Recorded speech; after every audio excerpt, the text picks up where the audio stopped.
Muito bem, bom dia, amada igreja. Tivemos a nossa festa da roça ontem, foi uma bênção. Tivemos na outra semana as bodas de ouro da irmã Celina do seu Carlos. A igreja está fazendo vários movimentos para a glória de Deus. Estamos avançando, estamos andando, estamos caminhando. E agora acampamento de promotores de missões. E daqui a pouco café dos Dias dos Pais. E vamos que vamos, né? Com a graça de Deus. Temos anúncios? Tamara e Miriam. MCM hoje não tem, domingo que vem? Os homens têm hoje. Confere, 5h30. 10 para 6? Tá bom, 10 para 6 então. Vamos adiante. Evangelismo. Os homens pediram para colocar esse anúncio aí. Você tem alguém para evangelizar? Você tem algum vizinho, algum parente, alguém que você queira que receba uma visita dos homens da igreja? Aliás, os homens estão puxando esse bonde, mas se as irmãs quiserem ir também, né, Paulo? Vamos todos juntos. Então, qualquer coisa, se tiver alguém que você queira, gostaria de levar uma palavra de alguém da igreja, fala com o Paulo Cupertino. Se ele não tiver, fala com o El, tá? Fala com esses dois irmãos aqui. Vamos adiante. Nossa campanha do quilo está aqui, nosso cesto continua aberto. Nós temos abençoado pessoas com esse alimento, os irmãos estão sabendo disso. Vamos adiante. Ajude a crescer nossos ministérios. Gostei de ver Raíssa. Gente, eu não consigo falar Raíssa e Cassiano por causa da Raíssa e Ravel. Eu tenho que falar Cassiano e Raíssa, senão dá defeito. Então, Raíssa e Cassiano, quando eu chamar de Ravel, eu vou ficar tiririco por isso. Mal estão chegando à igreja, estão servindo, trabalhando. Deus seja louvado pela vida de vocês. Se você também quer fazer parte de algum ministério, quer ajudar, ajude a crescer os nossos ministérios. Vamos adiante. Nossa reunião de oração, domingo às 8 da manhã, foi bênção hoje, André, e também às quartas-feiras às 19 horas. Nessa última quarta eu não pude estar, mas o irmão Elton esteve, o irmão Gilson também estiveram aí, né? E não pude estar porque a Helena operou, mas graças a Deus vai tudo bem também. Então na próxima quarta, 19 horas, querendo Deus, estaremos aí novamente. Tem mais anúncio? Tamara, acabou. Bom, beleza. Senta na cadeira aí, que hoje o papo é sério. Abra sua Bíblia comigo em Mateus, capítulo 24.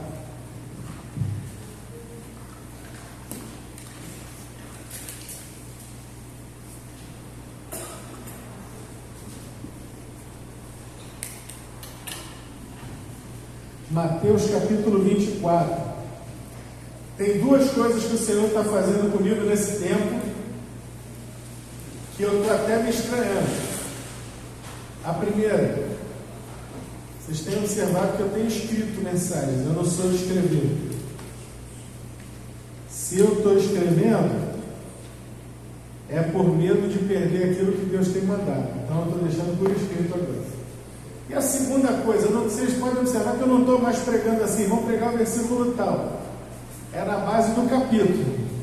Então, deixa Deus falar. Mateus capítulo 24, vamos ler todo o capítulo. O sermão profético, o princípio das dores, diz o título. Quando Jesus ia saindo do templo, aproximaram-se dele os seus discípulos para lhe mostrarem a estrutura do templo. Jesus, porém, lhe disse: não vedes tudo isso? Em verdade vos digo que não ficará aqui pedra sobre pedra que não seja derribada. E estando assentado no Monte das Oliveiras, opa! Alguém pegou alguma diferença entre o versículo 1 e 2? Onde é que o Senhor Jesus estava no versículo 1? Saindo do templo. Entre o versículo 1 e o versículo 2, há um tempo passado. Onde é que ele está no versículo 2? No Monte das Oliveiras. Tudo bem, o Monte das Oliveiras é perto. E por que ele estava ali? Ali era onde começava a estrada para Betânia, lá onde morava Lázaro e suas irmãs Marta e Maria. E no Monte das Oliveiras ali onde ele estava, no começo daquela estrada, ele tinha uma vista privilegiada, bonita, para o monte do templo, para o templo em si. Então parece que a coisa aconteceu seguida assim, mas houve um lapso de tempo. O Senhor Jesus, saindo do templo, ele diz isso, que não vai ficar pedra sobre pedra, mas já mais à frente, ele volta já com a perspectiva total, olhando para o templo, e ele volta ao assunto. Jesus, porém, lhes disse, desculpe, versículo 3, entre o versículo 1 e o 3, né? É que tem essa distância de tempo. Estando assentado no Monte das Oliveiras, chegaram a ele os discípulos, em particular, dizendo: dize-nos quando serão essas coisas, e que sinal haverá da tua vinda e do fim do mundo?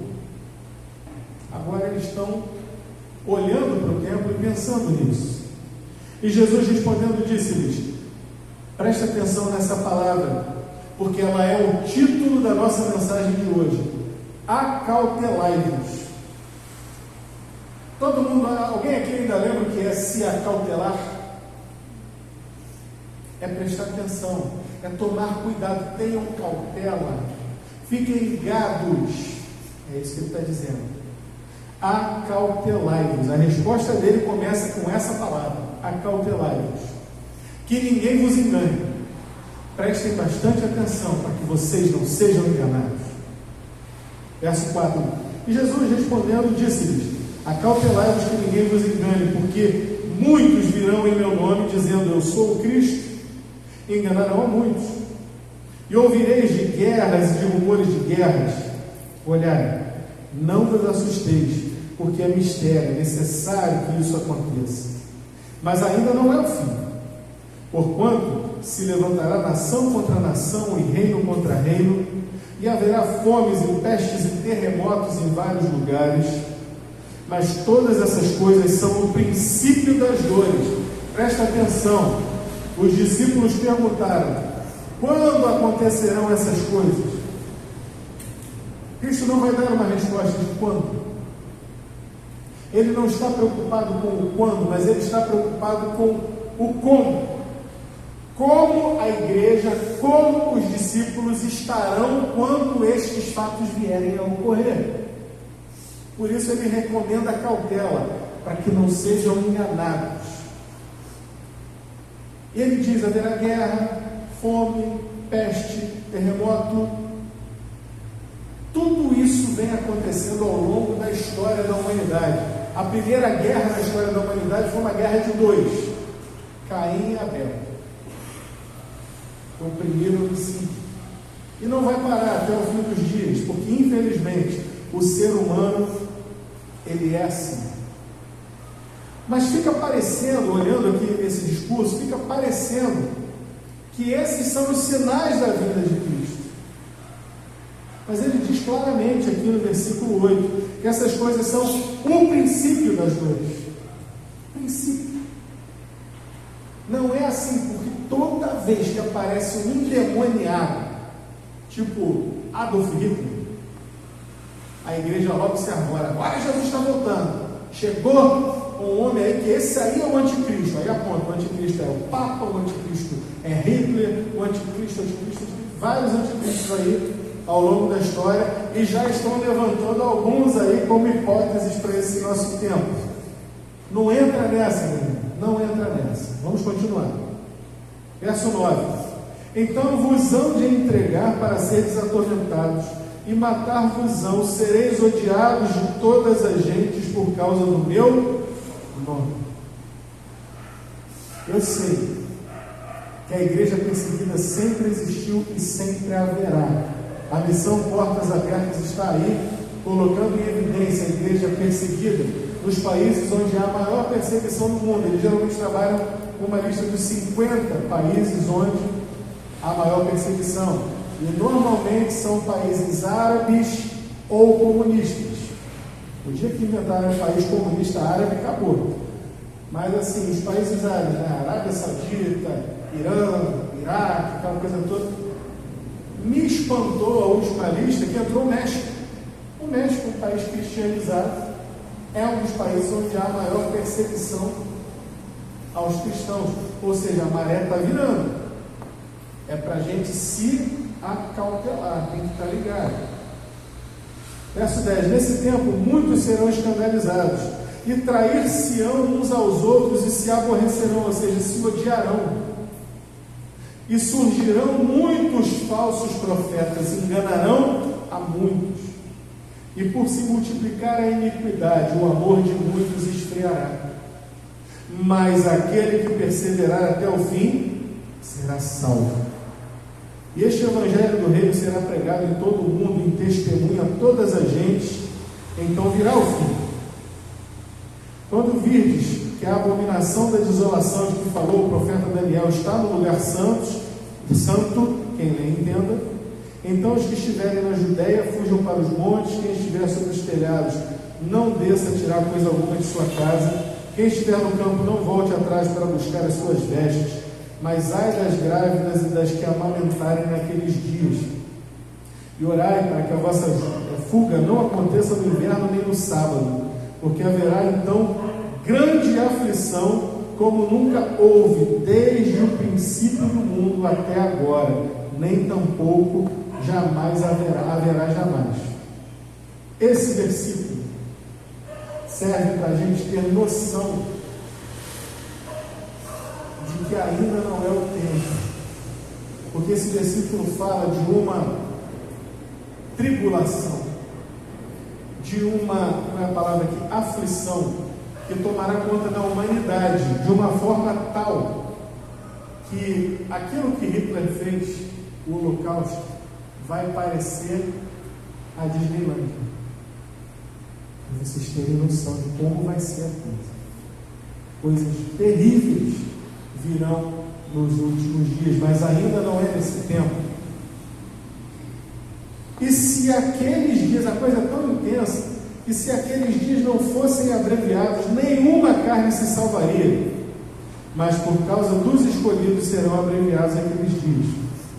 Então, se alguém vos disser, preste atenção daqui para frente agora, se alguém vos disser, eis que o Cristo está aqui ou ali, não lhes deis crédito, porque surgirão, ele repete, quando o autor sagrado quer enfatizar alguma coisa, algum ensinamento, ele repete, às vezes na mesma frase, em verdade vos digo.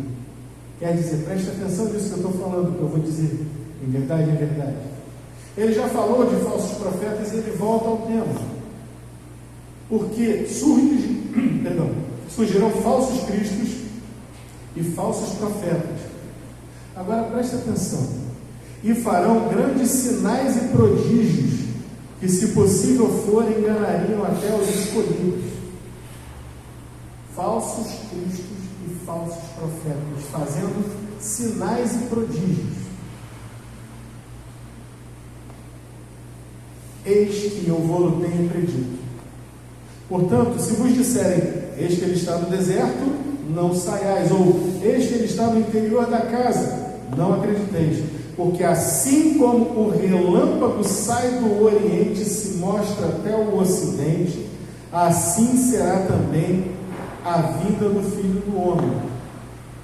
E eu li um comentário dizendo exatamente o seguinte essa semana sobre, porque quando a gente pensa em relâmpago, a gente pensa numa coisa rápida que atravessa, né? Mas na verdade o foco aqui não está na velocidade, mas está na intensidade, na abrangência, uma coisa que pega o mundo todo, e todo mundo vê. Pessoas que estão muito distantes conseguem ver o mesmo relâmpago de outros que estão a muitos quilômetros de distância. Essa abrangência, né, de visualização. Pois onde estiver o cadáver, aí se juntarão as águias. E logo depois da aflição daqueles dias, que já vai ser a mais intensa de todos os tempos, a aflição, a tribulação já não vai ser bolinho. Depois dela, o sol escurecerá, e a lua não dará sua luz, e as estrelas cairão do céu, e as potências do céu serão abaladas. Então aparecerá no céu o sinal do Filho do Homem, e todas as tribos da terra se lamentarão, e verão o Filho do Homem vindo sobre as nuvens do céu, com poder e grande glória. E ele enviará os seus anjos com rijo clamor de trombeta, os quais ajuntarão os seus escolhidos, desde os quatro ventos, de uma a outra extremidade dos céus. Aprendei, pois, a parábola da figueira. Eu não vou nem entrar na parábola, vou pular para o versículo 34. Em verdade vos digo que não passará essa geração sem que todas essas coisas aconteçam. O céu e a terra passarão, mas as minhas palavras não hão de passar. Agora, olha o verso 42. Vigiai, pois. Olha, o acautelai-vos lá, já virou um vigiai aqui. Vigiai, pois, porque não sabeis a hora que há de vir o vosso Senhor. Vamos ler até aqui. Agora passa aí, Tamara, por favor, para o Apocalipse. Apocalipse, capítulo 6.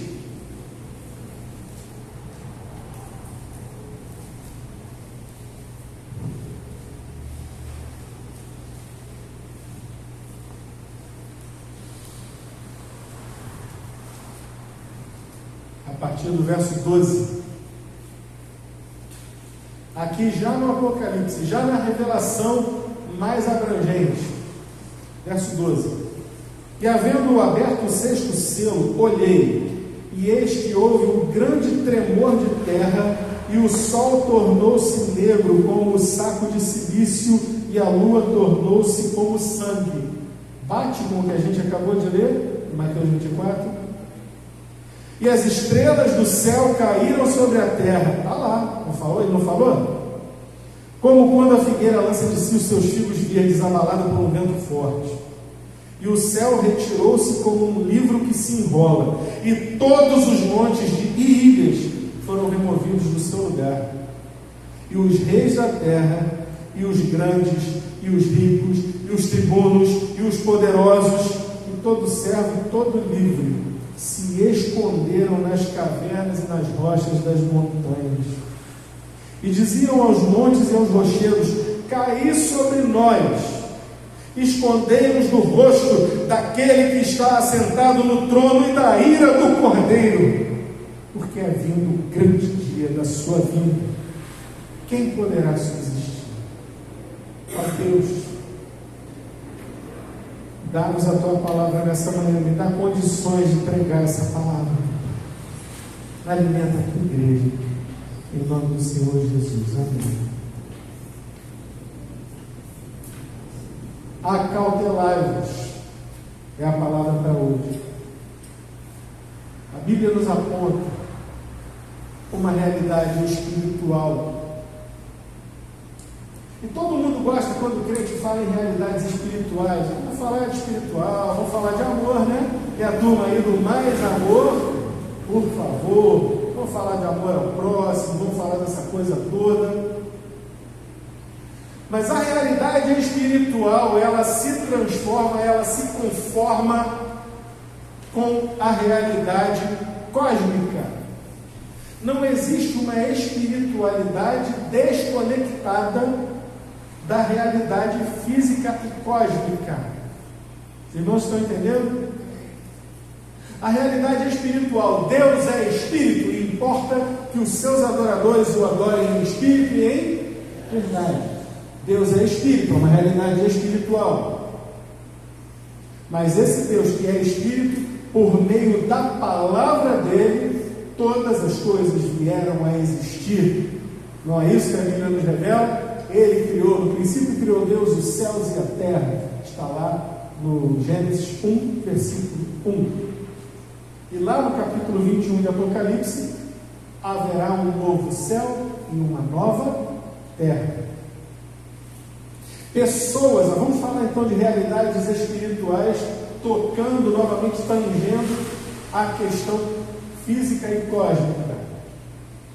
Um homem bebum, acostumado a ir para o boteco e beber até não mais poder, e vai se arrastando pelo caminho, ou é levado pelo caminho, até que chegue à sua casa. Dia após dia, após dia, após dia, após dia, essa vida. Falta alimento em casa porque ele gasta tudo que ganha com cachaça. Quando chega em casa, a realidade é de um homem que agride a mulher, agride os filhos, não é amado, porque faz tudo para desagradar e não mostra amor. Um dia esse homem, ele se encontra com Jesus. E quando a realidade espiritual entra na vida desse homem, tudo se faz novo. O homem continua sendo o mesmo homem. Você vê o rosto dele e diz, é fulano. Mas a realidade espiritual influenciou a realidade física. E aquele homem que antes era escravo do álcool, hoje ele é livre, ele é liberto. Aquele homem que era um demônio dentro de casa para os filhos e para a esposa, passa a ser um bom marido, um bom pai, um pai amoroso. Reconhece as suas falhas, arrependido, e muda o seu comportamento. Veja que eu estou dando exemplos de coisas enormes como a criação do mundo e coisas tão pequenas quanto um coração, uma vida humana. A realidade espiritual, ela não está afastada da realidade física, mas ela está conectada. E é por isso, meus irmãos, que o Senhor Jesus faz esse discurso profético. Ele avisa sobre as coisas espirituais, sim, mas ele está falando do impacto físico. Ele está falando do impacto cósmico que vai atingir a lua, o sol, as estrelas. E a realidade humana neste planeta mesmo, não é a história da carochinha, ele veio, ele subiu, ele voltará. Os irmãos creem nisso? Mas uma coisa que ele nos alerta: acautelai-vos. Por que nos acautelarmos? Porque assim como Cristo fala e deixa escrito na sua palavra uma realidade espiritual, existem também os poderes espirituais das trevas. E o poder espiritual das trevas, ele trabalha como nunca. E ele, o inimigo das nossas almas, ele é influente. A Bíblia diz que o mundo jaz no maligno. E ele trabalha incansável e incessantemente para transformar a humanidade na sua própria imagem e semelhança. E para acuar a igreja de Cristo e perseguir a igreja de Cristo. Mas é tal coisa, quando o inimigo ele vem abertamente contra você, o que você faz? Você se defende, você fica alerta. O problema não é quando o inimigo vem abertamente, o problema é quando o inimigo ele vem encobertamente. Aí é que a coisa pega. Aquela pessoa falsa que se pela tua frente, ai queridinha, meu amor, minha amiga e tal, pelas costas só facada te arrebentando. Tem disso por aí? Ele é o próprio, ele faz isso. A influência de Satanás está sobre o mundo jaz no maligno. E é aqui que entra a grande pegada do acautelai-vos, porque ele não diz só simplesmente acautelai-vos, mas acautelai-vos contra os falsos profetas. A partir de agora eu vou começar a ler, senão eu já vou fazer outra mensagem. O Senhor inicia a sua palavra, a sua resposta no verso 4: acautelai-vos, que ninguém vos engane. Ou seja, se nós não estivermos acautelados, ligados, poderemos nos deixar levar pela conversa dos falsos profetas. E os discípulos, eles perguntam quando serão essas coisas e ficam ligados nos sinais. Mas os sinais Já lemos aqui que os falsos profetas, eles seriam capazes de fazer o quê? Sinais. Podemos ser levados, muitos serão levados, inclusive, a perder a sua fé em Jesus Cristo, única e exclusivamente em Jesus Cristo, justamente por dar ouvidos a falsos profetas, com os seus falsos poderes, falsos sinais de poder e autoridade. Por isso deve ficar bem claro, primeiramente, o seguinte: nem todo sinal, nem todo milagre aos nossos olhos vai ser algo feito pela mão de alguém que é do Senhor. Nem todo sinal é evidência da aprovação de Deus. Vocês se lembram quando Moisés foi se apresentar ao faraó? Qual foi o sinal que Deus disse que usaria para faraó ver que Moisés estava com ele? A vara de Moisés se transformaria em serpente. E ele lança o seu cajado e ele se transforma numa serpente. E os magos do Egito fizeram igual, copiaram. Ou seja, fizeram um sinal, mas eles não estavam com Deus. E eles conseguiram imitar as duas primeiras pragas também. A água e sangue eles imitaram, e o aparecimento de rãs. Ali foi o limite deles, não conseguiram passar dali, mas fizeram sinais, verdadeiros sinais. Nem todo sinal será evidência da aprovação de Deus. Outra coisa, Tamara, bota aí por favor para mim, Deuteronômio 13.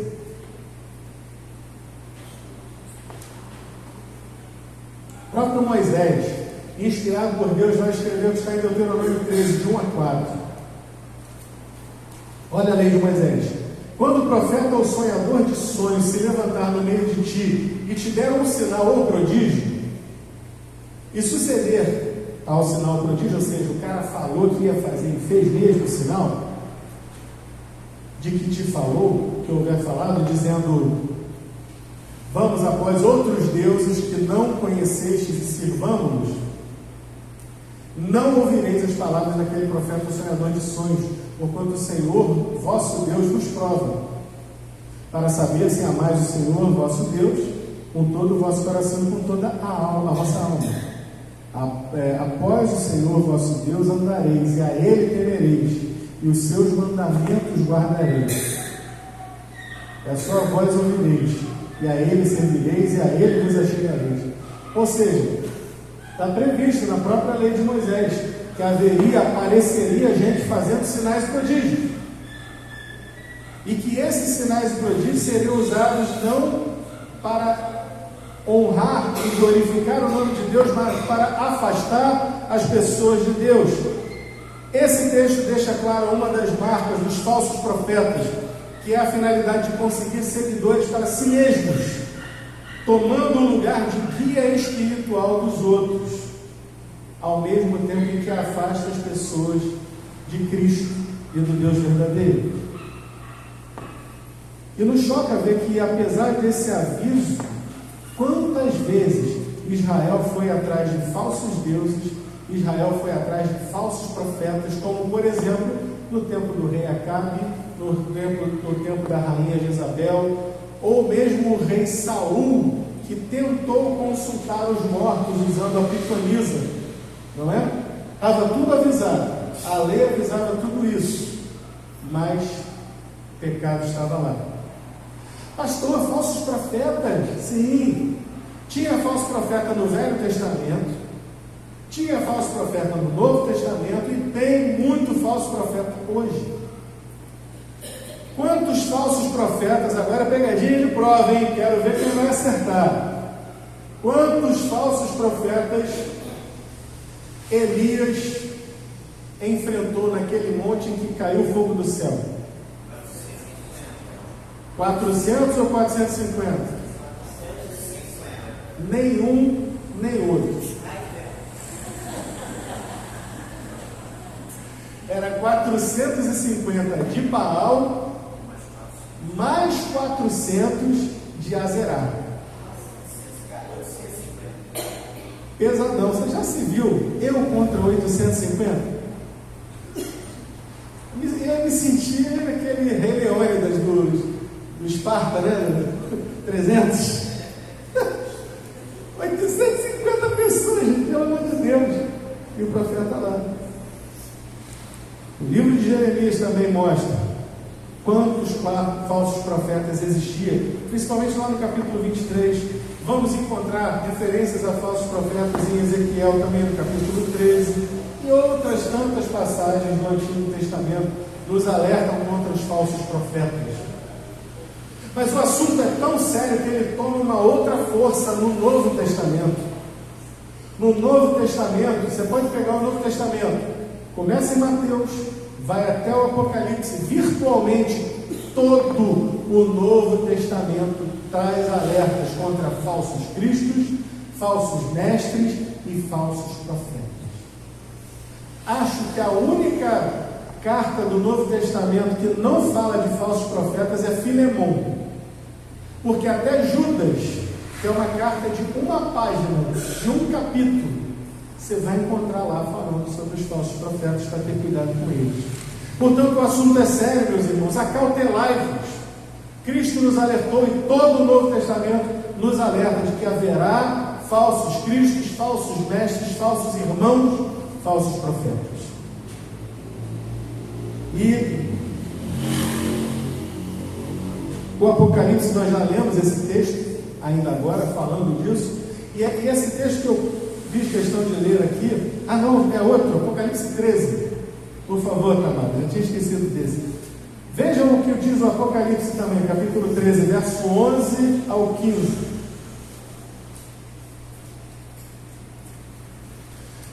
E eu pus-me, João está dizendo, verso 11, e vi subir da terra outra besta, e tinha 2 chifres semelhantes aos de um cordeiro. Presta atenção. O Apocalipse, ele é um livro simbólico, cheio de simbolismos. Alguém sabe ou se lembra o que simbolizam os chifres? Chifre é símbolo de poder, de autoridade. Tanto que a estátua de Moisés, feita por Michelangelo, você pode observar que Moisés tem 2 chifres.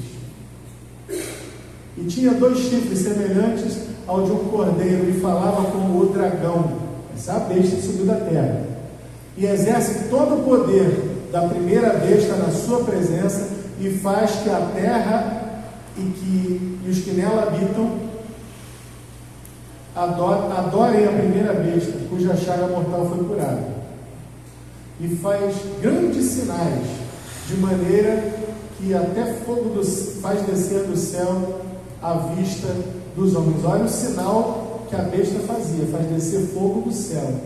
Vamos adiante. Engana os que habitam sobre a terra com sinais que lhe foi permitido que fizesse em presença da besta, dizendo aos que habitam na terra que fizessem uma imagem. Olha aqui de novo, aquilo que lemos em Deuteronômio, né? Que o falso profeta viria, que ele faria sinais e que diria: vamos, sirvamos a outros deuses aos quais não conhecestes. Lá, dizendo aos que habitam na terra que fizessem uma imagem à besta, que não é o Senhor, é outro Deus, Deus com D minúsculo, que recebera a ferida da espada, e vivia. E foi-lhe concedido que desse espírito à imagem da besta, para que também a imagem da besta falasse e fizesse que fossem mortos todos que não adorassem a imagem da besta. Todo mundo na mesma página? Estão entendendo? Como aquilo que estava lá em Deuteronômio vai aparecer aqui no Apocalipse também: falsos profetas, falsos sinais. E qual é a grande marca? Tirar a adoração do Deus verdadeiro e transferir para um ídolo, para um falso Deus. Acautelai-vos, acautelai-vos. Sinais podem ser enganosos, levando os seguidores de quem os faz para o caminho da perdição. No texto de Mateus 24, que nós abrimos a nossa palavra, Cristo está apontando para o futuro. E no Apocalipse encontraremos uma tríade maldita: a besta, o falso profeta e o anticristo. Esses aí são chegados a fazer grandes coisas, grandes sinais. O texto que nós estamos usando, Mateus 24, no verso também 24, afirma isso, que os falsos cristos e falsos profetas farão sinais tão grandes que, se possível fosse, enganariam até os escolhidos. Eu me lembro do avô da Letícia, já beirando 90 anos, já adoentado, vendo um teleevangelista que estava aparecendo. Evangelista não, que essa turma não é evangélica, nem prega evangelho, eles pregam prosperidade. Mas dessas igrejas de mentirosos que tem por aí, e o cara fazendo aparentes sinais ali na frente da televisão, gente que chegava com dor, chegava torta, aí saía reto, gente que chegava com uma dor, enxaqueca que não parava nunca, de repente, estou bem, gente jogando muleta para o alto. E eu cheguei lá na casa dele, ele olha para mim e fala assim: meu filho, será que é isso mesmo que está acontecendo? Falei para ele: olha, seu Torres, vamos ter que esperar para ver. O tempo é Senhor, ele mostra quem é de verdade e quem não é aí. E o Senhor não se deixa escarnecer. Passou a moda e ficou claro que o cara era um 71 mesmo. É preciso, mas é aquilo que está escrito: farão sinais e prodígios que, se fosse possível, enganaria até os escolhidos. E como é que a gente vai não ser enganado? Lendo isso aqui, entendendo que quando o profeta, quando o mestre, ele é verdadeiro, primeiramente, a base dele é a Bíblia. A base dele é a Bíblia. Ele não usa a Bíblia para validar o seu discurso, mas ele prega a Bíblia. Entendeu? Já começa por aí. Segundo lugar, não é a Bíblia, mas é só a Bíblia. Não é a Bíblia mais o livro de Mormon. Não é a Bíblia mais os escritos de Ellen White. Não é a Bíblia mais a corrente. Não é a Bíblia mais essas coisas que eles ficam inventando aí de repetições, de palestras. Não, é a Bíblia. Porque se você passar da palavra de Deus, se o cara passar da palavra de Deus, já é um alerta. Opa, peraí. Então quer dizer que, para citar um exemplo que fique bem claro, libertação. Essa palavra andou muito na moda no meio evangélico aí nos últimos anos. Então, quando nós lemos na Bíblia sobre libertação, alguém viu Jesus fazendo palestra motivacional sobre libertação? Na Bíblia, eu nunca vi. Alguém viu 7 semanas para a libertação na Bíblia? Eu não vi. Alguém viu campanha de libertação na Bíblia? Eu não vi. Você viu libertação na Bíblia? Sim. Quem liberta o homem e a mulher? Quem é que pode libertar? O libertador, o Salvador. Se Jesus, se o Filho verdadeiramente vos libertar, sereis livres. Acabou. Então, a Bíblia diz isso. E você toma posse dessa palavra, você crê: Senhor Jesus, eu creio. Eu estou liberto em nome de Jesus. Acabou.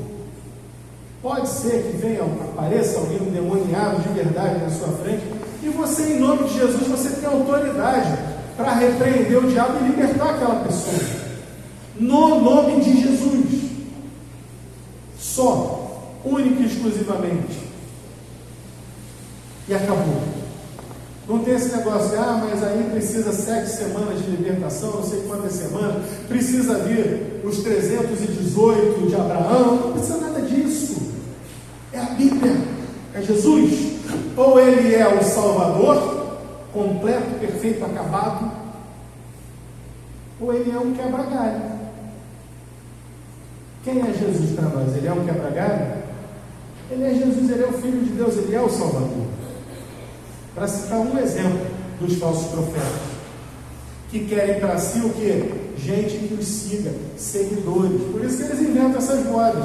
Olha, vem aqui na igreja de 7 semanas para a libertação, 7 semanas para a tua cura espiritual, 7 semanas para aquilo outro, você vai ficando 7 mais 7 mais 7 mais 7, até que chega uma hora que você entende, gente, eu entrei nessa igreja, eu tinha uma certa qualidade de vida.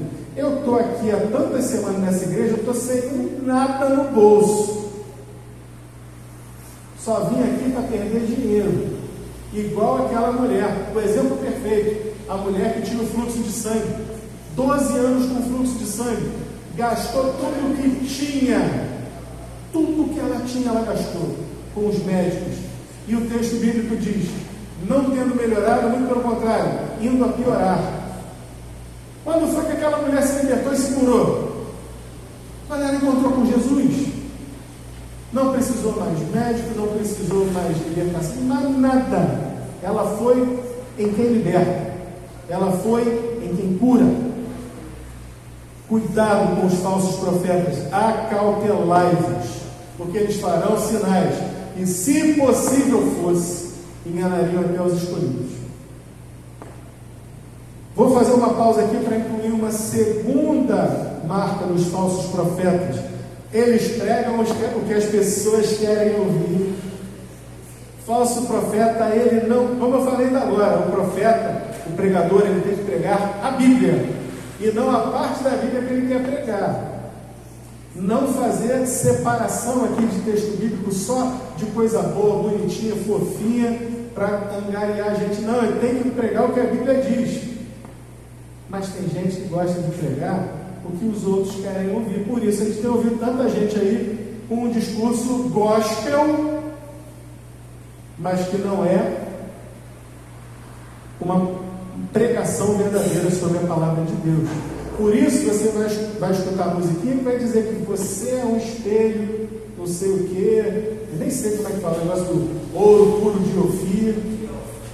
Por isso você vai escutar gente aí falando que você Deus sonhou com você, você é a menina dos olhos de Deus. Quem não quer ouvir uma coisa fofa dessa? Só que a vida não é isso, não é por aí não, Poliana.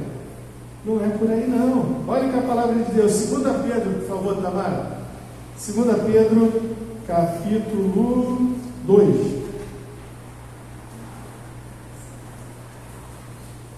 Falsos profetas falam o que as pessoas querem ouvir, não o que é a verdade. Olha lá.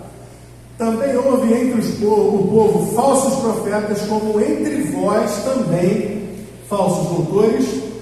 Haverá também falsos doutores que introduzirão encobertamente. Olha o que eu falei ainda agora. Quando o inimigo vem abertamente, a gente se defende. Mas a questão é o encobertamente, olha lá. Introduzirão encobertamente heresias de perdição e negarão o Senhor que os resgatou, trazendo sobre si mesmos repentina destruição. Vai. E muitos seguirão as suas dissoluções, pelos quais será blasfemado o caminho da verdade. Para aí, volta um pouco. Muitos seguirão as suas dissoluções, pelos quais será blasfemado o caminho da verdade. Sabe o que quer dizer isso aí? Você conhece gente que diz assim: eu, igreja, não quero saber de igreja, não quero saber de igreja. Por quê? Porque na igreja eu fui lá, eu era lá, eu estava sempre lá e as coisas não aconteciam, e aquele pastor só queria saber de pedir dinheiro, e que aqueles irmãos, eles não ligam para você, ninguém quer saber de você, o amor não está ali. Eu não, Deus me livre de ir para a igreja. Eu sou a igreja. Ainda tem esse discurso, eu sou a igreja não é um templo. Por que isso? Estão machucados, estão magoados, estão feridos, foram vítimas de falsos profetas, que prometem, mas olha lá, por causa deles será blasfemado o caminho da verdade. Você vai falar de Cristo, você vai falar de igreja, você vai falar de Bíblia, pessoa, o quê? Isso aí é tudo mentira. Eu tentei, eu já fui lá. E olha aí o afastado, e olha aí o desigrejado. Vamos continuar, Tamara. E por avareza, olha só, gente, está escrito há 2000 anos. Por avareza farão de vós negócio com palavras fingidas, sobre os quais já de longo tempo não será tardia a sentença, e a sua perdição não dormita. Deus seja louvado por esse versículo. Por avareza farão de vós negócio com palavras fingidas. Meu irmão, vem aqui agora! Quem tem, eu quero te desafiar 10 mil aqui agora! Falso profeta. Falso profeta. Vem aqui agora, 7 semanas. Falso profeta. Por causa desses é blasfemado o caminho da verdade. Há poder no nome e no sangue de Jesus. Paulo alerta Timóteo sobre isso. 2 Timóteo, capítulo 4. Sobe até um calor, falo dessa turma. 2 Timóteo 4, verso 13 e 4. Ainda estou naquele ponto de que os falsos profetas querem falar o que as pessoas querem ouvir. Está lá. Porque virá tempo em que não sofrerão a sã doutrina, mas tendo comichão, a coceirinha nos ouvidos, amontoarão para si doutores conforme suas próprias concupiscências, e desviarão os ouvidos da verdade, voltando-se às fábulas. Está acontecendo ou não está acontecendo? O povo quer ouvir o que o povo quer ouvir, e tem um filão para ganhar dinheiro em cima disso aí. Presta atenção, falei claramente, tem um filão para ganhar dinheiro em cima disso aí. E tem gente que está ganhando dinheiro em cima disso aí, porque vai ganhar dinheiro. Vai gastar o dinheiro, vai comprar helicóptero, mansão, vai comprar supercarro esportivo, vai viver nos melhores lugares, vai morar na cobertura, vai ter casa de praia, vai visitar Búzios, Angra, vai sair, vai para o exterior, vai fazer isso tudo. O falso profeta, ele vai experimentar isso tudo na vida dele. Mas não se engane, ele vai para o inferno. Ele vai para o inferno. E esse texto aí, ele nos apresenta o resultado. Aliás, estou voltando agora para Mateus 24. Eu vou até voltar para cá mesmo, para Mateus 24, e vou reler. Tamara, comigo, por favor. 24:10. Vamos ler do 10 ao 12. Nesse tempo, muitos serão escandalizados, e trair-se-ão uns aos outros, e uns aos outros se aborrecerão, se odiarão. E surgirão muitos falsos profetas, enganarão a muitos, e por se multiplicar a iniquidade, o amor de muitos esfriará. Isso é uma verdade, isso está acontecendo, isso é para o nosso tempo, e pasmem vocês, não precisa ser cristão para chegar a essa conclusão. Se você pegar um filósofo chamado Zygmunt Bauman escreveu vários livros sobre esse tempo que nós estamos vivendo, a pós-modernidade. E um desses livros trata desse assunto, e o título do livro, O Mal-Estar da Pós-Modernidade. Vivemos uma era de mal-estar, uma era que poderíamos estar super bem com a tecnologia que temos, com a facilidade que temos em obter alimentos até fora da época, com a facilidade de transporte que temos, com a facilidade de comunicação que temos. Éramos para estar vivendo uma era pré-jornada nas estrelas, a utopia. Mas o que está acontecendo é exatamente isso. Muitos são escandalizados. Uns odeiam aos outros, e muitos estão se traindo. Há esse mal-estar. Esse texto nos apresenta o resultado de uma sociedade que se deixa levar pelos falsos profetas. Ela se desvia, a sociedade se desvia da verdade e vai acabar caindo nesse quadro aqui. Uma sociedade onde reina o caos, onde reina o ódio, a traição, onde se multiplica a iniquidade e o amor se esfria. O amor a Deus se vai. O amor ao próximo também tanto faz como tanto fez. Sim, meus irmãos, a soma dos falsos ensinamentos com a frouxidão moral irá causar o quase desaparecimento, porque a outra tradução, a tradução mais perfeita para o amor de muitos se esfriará, a melhor tradução do grego seria, algumas Bíblias daqui de vocês devem ter essa tradução que diz assim: o amor de quase todos se esfriará. Ou seja, é uma questão global, um esfriamento. Se há um aquecimento global, há também um esfriamento global. Só que esse esfriamento é interno, é um esfriamento do amor, por causa da iniquidade, do aumento da iniquidade. O pecado esfria o amor do homem por Deus e por seus semelhantes, levando, quando se vai o amor, o que sobra? O egoísmo, levando a se preocupar apenas com seus interesses egoístas. Farinha pouca, meu pirão primeiro. E obviamente não é possível amar verdadeiramente se pensamos em apenas nós mesmos. É preciso estar acautelado, estar atento desde já, pois hoje mesmo podemos encontrar muitos falsos profetas, e muitos vão se perdendo porque seguem as suas dissoluções. Temos hoje falsos profetas, já falei deles, da prosperidade, que enriquecem às custas da credulidade das suas vítimas. Falsos profetas da profetada. Olha, Paulo, este que eu te digo, hein? Estou vendo aqui, aí treme a mão. Se não tremer a mão, não tem poder. Estou vendo aqui, meu irmão. Este que eu xaramana suride, canta na balaia. Este que eu te digo. O que eu te digo? Aí o cara está pensando: vai aparecer uma pessoa na tua vida essa semana.